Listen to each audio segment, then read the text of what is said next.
Alors oui, les fèves de cacao, elles vont être plus amères que celles qu'on connaît qui sont torréfiées, parce que la torréfaction va casser l'amertume.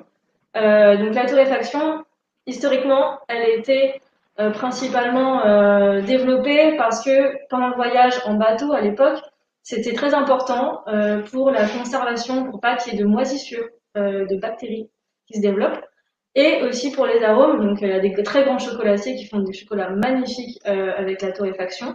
Nous, on n'a pas décidé ça, on n'est pas chocolatier, c'est simplement qu'on préserve le produit brut. Et donc oui, c'est un peu plus amer, mais on s'y habitue très très bien. Et notamment, on découvre d'autres arômes qu'on n'avait pas l'habitude d'avoir en fait dans le chocolat ou dans le cacao torréfié. Donc voilà. Et les propriétés, donc ça va être beaucoup d'antioxydants, de polyphénol, de magnésium, de phosphore. On va avoir beaucoup de minéraux en fait. Et ça a un effet boostant, c'est-à-dire que ça réveille. C'est-à-dire qu'on prend deux, trois fèves de cacao le matin, on est parti. Et en fait, ça aide vraiment à la concentration. Il y a un aspect un peu différent du café, qui c'est pas on s'éparpille, c'est vraiment on est concentré, on est focus.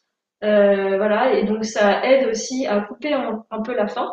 Donc c'est assez pratique en snack quand on va courir aussi, ça booste bien. Voilà, il y a vraiment plein de façons de l'utiliser. On peut soit la manger entière avec la peau, soit enlever la peau et là on va découvrir la fève. On peut prendre les pépites, les mettre en topping.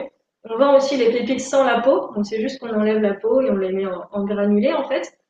Et ensuite, vous pouvez les mixer. Si vous avez des mixeurs, vous avez vraiment plein de recettes à faire à partir de cette base en fait. Mais la fève, en tout cas, c'est plus un snack, on va dire.